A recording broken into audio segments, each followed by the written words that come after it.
नमस्कार, म गणेश छेत्री। आज पनि म हजुरको माझमा केही सामाजिक विषयहरू लिएर आएको छु। कपुरबोर्ड टिभीबाट केही अगाडि भिडियोहरू पब्लिक भए लगत्तै त्यो भिडियोलाई चाहिँ कतिपय सामाजिक सञ्जालमा अपलोड गरिएको रहेछ। त्यो भिडियो चाहिँ मैले हिजो हेरेँ। त्यो हेर्दाखेरि लगभग 6400 समथिङ कमेन्ट पुगेको थियो, देखाएको थियो। त्यो 6400 कमेन्टहरूमा लगभग 79.79% चाहिँ टोटली मिडियाकर्मीले आचार संहिता भन्दा बाहिर गएर रिपोर्टिङ गर्यो भन्ने कमेन्टहरू आएका छन्।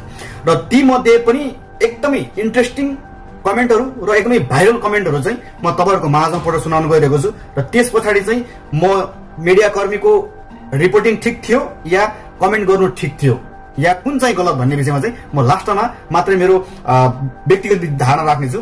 र हजुरलाई जस्तो लाग्छ त्यस्तै प्रतिक्रिया दिन भने अवश्य नबिर्सिनु होला। र सुरुदेखि अन्तिमसम्म हेर्नु होला, कतै तपाईहरुको कमेन्ट पनि आउन सक्छ है। म सर्वप्रथम लालबहादुर डुम्रेलजीको कमेन्ट पढ्न गइरहेको छु। लालबहादुर डुम्रेलजी लेख्नुहुन्छ, आजभोलि सन्तोष दाई पनि कुरो बाङ्गो गर्दा रहेछन् भनेर लेख्नु भएको छ। त्यसै क्रममा केबी लामाजी लेख्नुहुन्छ, सन्तोषले त्यो बहिनीलाई ओए भन्नेको त्यसको सालेको दाँत झार्न पर्छ, अर्काको घरायसी कुरालाई कुकुरहरू मिलेर छोड्नु नि भनेर लेख्नु भएको छ। राम पाखरिनजी लेख्नुहुन्छ, होइन पत्रकारको यो हरकत चाहिँ मन परेन, एकतर्फी मात्र कुरा सुनेर हुन्छ, कुरा के हो बुझेर मात्र गरे हुन्थ्यो, यो गुण्डा पारा भयो। राम पाखरिनजी लेख्नुहुन्छ। यसैगरी दिपेश थापाजी लेख्नुहुन्छ, नेपालको च्यानलहरूमा किन यस्तै मात्र घटनाहरूको भिडियो, साइन्स र टेक्नोलोजीमा केही देखिँदैन त भनेर लेख्नु भएको छ। र यसै क्रममा आर्यन गुरुङजी लेख्नुहुन्छ, यो साला सन्तोष देउजा अहिलेसम्म केही राम्रो काम गरेको छ? पहिले लाउरेको बेइज्जत, गोर्खा पोरको काण्ड, अहिले गरिब गाउँघरतिर गएर के बिजोग, केही त राम्रो काम गर भनेर लेख्नुहुन्छ। यसै क्रममा आंशु गुरुङ लेख्नुहुन्छ, यो हात लाउने बुढी माउलाई चाहिँ हान्नुपर्छ, यसरी कसैलाई हात लाउने अधिकार कसले दियो यो कुकुरलाई भन्नुहुन्छ। जहाँ उहाँको जेठो बुढीले चाहिँ एक थप्पड हान्नु भएको थियो, उहाँले त्यो कुरा गर्नुभएको छ। मगर किरणजी लेख्नुहुन्छ, त्यो आइमाईले किन हात हालेको, तेरो बुढालाई पहिला सम्हाल्न सक्दैन, लाटो देखेर यस्तो गर्ने, अनि यो साला कुत्ता पत्रकार के हो यस्तो भनेर लेख्नु भएको छ। त्यसै क्रममा लिदिया लेप्चा लेख्नुहुन्छ, 2 वर्षसम्म आफ्नो बुढा हराउँदा कहाँ गएको थियो र अहिले त्यो सुत्केरीलाई टर्चर गरेको, अब सानो नानीसँग किन सालाहरू भनेर लेख्नु भएको छ। यसै गरी लवली तामाङजी लेख्नुहुन्छ, यहाँ सन्तोष दाजुले दादागिरी देखाउँदैछ है, बोल्ने तरिका भएन, बिचरी सोझी गइछ, कान्छी यो जेठी 81 किन पिटेको, तेरो यत्रो बोली भएर बुढाले अर्को लिएको हुन सक्छ भनेर लेख्नु भएको छ। ज्योतिहाङ राई लेख्नुहुन्छ, यो सन्तोष के विधि डन पल्टेको, यो धेरै माथियो, अब यसको च्यानललाई डिसलाइक, बोल्नुको तरिका हुन्छ नि कुकुर भनेर रिसाएको रिएक्ट हान्नुभएको छ उहाँले। उहाँ साँच्चै रिसाएर नै कमेन्ट गर्नुभएको यो। श्रीमन राणा लेख्नुहुन्छ, त्यो भाइलाई किन हेपेर कुरा गर्छस्, हो यार बिचरा गरिब निमुखासँग पनि राम्रो शब्द प्रयोग गरेर बोल्न भनेर भन्नुहुन्छ। यसै क्रममा किरण राईजी लेख्नुहुन्छ, यो सालाहरूले काम नै नपाएको हो, ठुक्क यो युट्युबरहरूलाई चाहिँ गोली हान्नुपर्ने भयो है अब भनेर लेख्नु भएको छ। यसै क्रममा बेल्ला सुगुरुङजी लेख्नुहुन्छ, नेपालको युट्युबर दाजुभाइहरूले यस्तो काम गर्नुभन्दा बरु बलात्कारीहरू खोजी निकाल न, निर्मला पन्तको जस्तै जस्टिस देऊ भनेर लेख्नु भएको छ है। यसै गरी आकाश बाबु तामाङजी लेख्नुहुन्छ, यो युट्युबरहरू कानुनको कुरा गर्छन्, यदि नेपालमा कानुन भएको भए इन्डियाको नागरिकलाई किन नेपाली नागरिकता दिएको नि, के तिमीहरूले दादागिरी गरेको सक्छस् भने देशको सिमानामा गएर लड भनेर भन्नुभएको छ, अथवा देशको सिमानामा गएर रिपोर्टिङ गर भन्नु खोज्नु भएको छ उहाँले। यसै गरी अनामिका भण्डारीजी लेख्नुहुन्छ, देउजा दाई हजुरले राम्रो मान्छे भनेको त तरुणीहरू लिएर हिँड्न पाउँदा त्यो एउटा सुत्केरीलाई हातपात गर्दा के हेर्नुभयो भनेर चाहिँ उहाँले क्वेसन गर्नुभएको छ। महात अब ख्याल पनि राख्नु भएन, अझै त्यसमा सुत्केरी महिलाको पीडा पनि बुझ्नु भएन भन्नेमा। र शिला श्रेष्ठजी लेख्नुहुन्छ, यो सन्तोष देउजा पत्रकार हो कि अदालत हो, न्यायाधीश हो, त्यसमाथि अर्कैलाई ओए पो भन्दैछ, कुन दिन डर भेट्छ यसले जनताको भनेर भन्नुभएको छ। उहाँ पनि एकदम रिसाएर रिएक्ट गर्नुभएको छ। यसै क्रममा तामाङ लक्ष्मण लेख्नुहुन्छ, यो साला कुकुर युट्युब पत्रकार अरूलाई जुधाएर आफ्नो कमाई खाने धन्दा चलाउँदैछ, सीबीआई अफिसर जस्तो दादागिरी देखाउँछ, मान्छेको हात फेला नपरेको रहेछ भनेर तामाङ लक्ष्मणजीले लेख्नुभएको छ।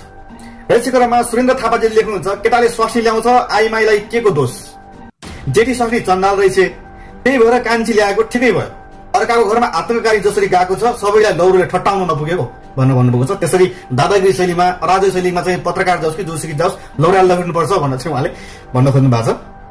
अनि साइन्स आरीले लेख्नुहुन्छ, यो केटीले साला पत्रकार गर्दा त्यो दुईजना केटीहरू च्याच्या गरिरहेछन् नि, हो त्यो दुईजना चाहिँ भन्नु होला। रहेको क्रममा सुदास तामाङले लेख्नुहुन्छ युट्युबको काम मुद्दाहरूको छिनोफानो गर्ने, परेको काम भिडियो बनाउने। वाह, कस्तो उल्टो जमाना आएछ भनेर चाहिँ सुदास तामाङजीले लेख्नु भएको छ। रहेको क्रममा राजु अधिकारीजी लेख्नुहुन्छ साउदी अरबमा 4वटा लिएर आउँछन् साला पत्रकारहरूले। केटीहरू है, साउदीमा पत्रकारहरूले 4 जना केटीहरू हिँडाउँछन् भन्न खोज्नु भएको छ उहाँले। यहाँ चाहिँ गुण्डागर्दी तरिकाबाट सुत्केरी माथि हातपात गर्न उकास्ने यो कस्तो पत्रकारिता हो भनेर चाहिँ उहाँले पत्रकारितामाथि क्वेसन खडा गर्नुभएको छ। एकदमै जायज छ उहाँको कमेन्ट। यसै क्रममा जोहन सन्ध्याजी लेख्नुहुन्छ पुलिस आछ पत्रकार आछ नभन, नत्र राम्रो हुन्न भन्ने शब्द धम्की हो कि होइन भनेर चाहिँ उहाँले आफै पनि क्वेसन देखाउनु भएको छ र आफैले पनि सचेतनामूलक शब्दहरू दर्शाउन खोज्नु भएको छ।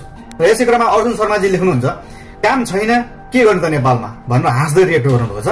र यसै क्रममा इन्द्र बास्तोलाजी लेख्नुहुन्छ यो महिलालाई पहिले पुरुषले सम्बन्ध राखेकोले आफू गर्व कसरी व्यवस्थापन गर्ने भन्ने निर्णय गर्न सक्दा बाध्य भएको हो कि भन्ने कुरा पनि ख्याल गर्नुहोस् है भनेर चाहिँ उहाँले अलिकति ती कुराहरूमा पनि गएर भिज्दियो हुन्थ्यो। एकरो अब दोषी हो भन्दैमा हरेक कुराहरूका टचरहरू दिनु पनि भएन भन्ने हिसाबले उहाँले कमेन्ट गर्नुभएको छ। धन्यवाद। मैले सम्पूर्ण साथीहरूका जति पनि एकदमै अलिकति ताक लाग्ने र हुन त सबै कमेन्टहरू यस्तै थिए होइन, तर जुन कमेन्टहरूले प्रतिनिधित्व गरेको छ यो चाहिँ ठिक होइन है भन्ने जुन कमेन्टहरूले जो साथीहरूको चाहिँ कमेन्टले प्रतिनिधित्व गरेको छ ती साथीहरूको कमेन्टहरू चाहिँ मैले ल्याइसकेँ। र यो विषयमा म के भन्न चाहन्छु भने हो यो तरिकाले पत्रकारिता देखाउने र पत्रकारिता गर्ने वा कुनै पनि तरिकाले फिल्ड रिपोर्टिङ गर्ने र स्थलगत रिपोर्टिङ गर्ने हो भने कुन चाहिँ पत्रकारको आचार संहिताभित्र चाहिँ पर्छ यो तरिकाको शैलीगत, यो तरिकाको अराजक ढङ्ग र यो तरिकाले पेशाउने होइन, कुन चाहिँ पत्रकारले पढाएको छ कि यो तरिकाले चाहिँ पत्रकारहरू पेशाउनु पर्छ, यो तरिकाले चाहिँ रिपोर्टिङ गर्नुपर्छ होइन। मान्छेले कति कति ठुला अपराधहरू गर्छन् र त होइन, मान्छे मारेका मान्छे ठुला योभन्दा कति ठुला 10 गुणा ठुला अपराधहरू गरे हुन्छन् मान्छेहरूले भनेपछि उनीहरूको फेससम्म देखाउनको लागि कालो मुगुरले छोपेर हिँडाउँछ होइन। तर यहाँ कस्तो भइरहेछ भन्दाखेरि पुरै हो मैले पनि हेरिरहेको छु। पहिले सन्तोष देव जति ठिक हुनुहुन्थ्यो, राम्रो रिपोर्टिङ गर्नुहुन्थ्यो। जब एउटा उहाँले त्यो पहिले जुन आर्मी काण्ड थियो नि, आर्मीको बुढी जुन एउटा मधेसीले लगिदिएको एउटा गोर्खा काण्ड थियो नि, त्यो भिडियो हालेपछि सायद उहाँले चर्बी लागेछ के अरे सायद होइन, धेरै मोटाउनु भएछ सायद, डलर धेरै झर्न थालेछ होइन। अनि जसरी हामीले चाहिँ पेशाउन सक्यो त्यसरी चाहिँ डलर झर्छ भन्ने हिसाबले त्यो तरिकाले तपाईँले अलिकति दोषी हो भन्दैमा दोषीको ख्याल अलिकति महत्त्व पनि नराखेर तपाईँको काम भनेको देखाइदिने हो। तपाईँको काम भनेर अरूले देख्न नसकेको ठाउँमा तपाईँले देखाइदिने कि है यहाँ यस्तो गल्ती गरेर बसेका मान्छेहरू यहाँ छन्, अब के गर्ने त भनेर तपाईँले पुलिस लगेर पनि जानु भएको छ होइन। पुलिसले गर्ने काम आफूले गर्छ, अनि पत्रकार पनि तपाईँ आफै होइन, अनि न्यायाधीश पनि तपाईँ आफै, दादागिरी डन गुण्डा पनि आफ्नै। तपाईँको शैली एकपल्ट क्यामेरामा हेर्नु होला त तपाईँ कसरी पेसाउनु भएको छ। अनि तपाईँले लगेर गएका त 2 जना छौ नि, 2 जना त्यो को हुन् तिनीहरू? पत्रकार हुन् कि के हुन्? पत्रकार हुन् कि तपाईँका पछि पछि हिँड्ने तपाईँले अलिअलि गर्ने अनि तिनीहरू चाहिँ अब खाइलाग्ने हुन् तिनीहरू? कस्तो हो तिनीहरू? त्यही हो पत्रकारको काम। टच गरेको छ, हुत्याएको छ, मान्छेलाई कानमा समातेको छ, त्यो काम होइन। गल्ती गरेको म मान्छु, दुवैजनाको गल्ती छ, तर गल्ती गरिसकेपछि गल्तीको सजाय दिने ठिक ठाउँ छ, सम्बन्धित निकाय छ।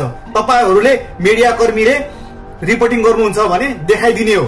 त्यो हात लाउने, धकेल्ने, हिच्चाउने त भनेर बोलेको छ। बोल्ने शैली हेर्नुहोस्, पहिले तपाईँहरूको बोलीमा शुद्धता ल्याउनुहोस्। के बोल्ने के नबोल्ने पहिले पत्रकारिताको शब्द चयन गर्नुहोस्, शब्द चयनमा ध्यान दिनुहोस् तपाईँ पत्रकारहरू हुनुहुन्छ भने। म यस्ता युट्युबरहरूले के भन्न चाहन्छु, मान्छेको चरित्रमाथि खेलवाड गर्ने, मान्छेको चरित्रको कुनै ख्यालै नगरी रिपोर्टिङको भान पारेर, मिडिया कर्मीको भान पारेर मान्छेको पुरै चरित्रको धज्जो उडाएको थाहा नपाएर डलरमा मदोज भएका यस्ता युट्युबरहरूलाई म डलरवादी भन्न चाहन्छु।